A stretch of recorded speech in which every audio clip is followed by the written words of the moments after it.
right, y'all, now I'm gonna show you how to brew a pour-over at home.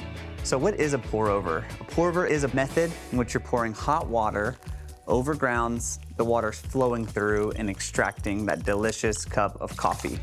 First, let's talk through what you're gonna need. You're gonna need a grinder and your coffee beans, of course, filter, your pour-over method, our decanter, your scale, and your kettle. There's a few different factors that we think through when making a pour-over. Ratio of coffee beans to hot water, we recommend 1 to 15. For grind size, we're looking for medium to medium coarse, somewhere between table salt and kosher salt. And finally, the temperature of water. The temperature should be around 200 degrees. That's slightly less than boiling, so you're gonna wanna boil your water, take it off, let it sit for a minute or two, and then start your pour over. To get started, we'll take our filter and set it in our brew device. Today, we'll be using the Dwell Dripper by Verve Coffee. Next, we're gonna pre-wet our filter. What this does is it gets the paper taste out of the filter, as well as preheating the brewer and the decanter. Make sure all that water's through. We'll dump out our water, and then weigh out 25 grams of coffee and grind it to a medium grind size. Once you've dumped your coffee in, you wanna tear out your scale. We also wanna even out our bed of grounds.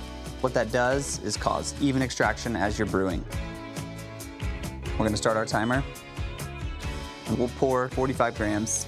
You wanna fill up by 15 seconds. This is called the bloom.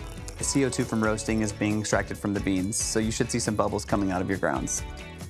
At 45 seconds, we're gonna pour to 150 grams.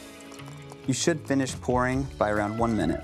Make sure to pour in circular motions, wetting all of the grounds each time you pour. For the next pulse, at 1 minute and 25 seconds, we're gonna pour up to 275 grams. You should finish pouring by 1 minute and 45 seconds. Once the timer hits 2 minutes, we're gonna pour up to 375 grams by about 2 minutes and 30 seconds.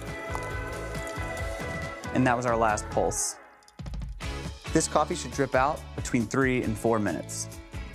Since we've poured in even circular motions throughout the entire brew, you should see a fairly flat bed of grounds as the coffee drips through. The water is just dripping through.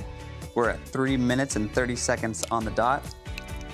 Wait for those last few drips to go through. Now we're ready to serve it into our cup. Brewing a pour over gives you a lot more consistency, clarity, sweetness for your brew at home.